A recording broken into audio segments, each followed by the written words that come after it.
Et ici, 5 ans après l'attentat de Charlie Hebdo, et alors que le New York Times a décidé en mars dernier de cesser de publier des dessins de presse,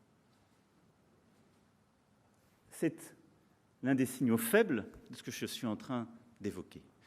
Je souhaite que notre pays continue de ne pas céder à ce que j'appelle cet esprit de lapidation et à cette forme d'ordre moral autoproclamé qui serait introduit. Je souhaite que dans notre pays, on puisse continuer de critiquer très librement toute forme politique et toute religion, tout État, évidemment les pouvoirs ici présents, mais les pouvoirs dans tout autre pays.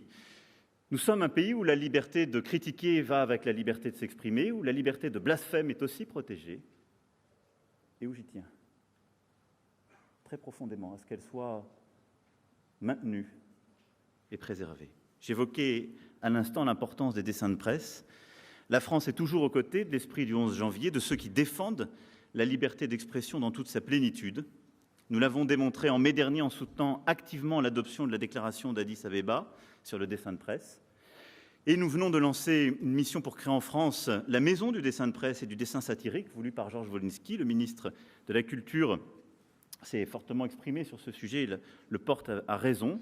Un lieu de rencontre, de formation, d'exposition, et qui, bien évidemment, travaillera avec le réseau des lieux existants dédiés au dessin de presse sur le territoire. Et je crois qu'il nous faut continuer de chérir cet esprit de liberté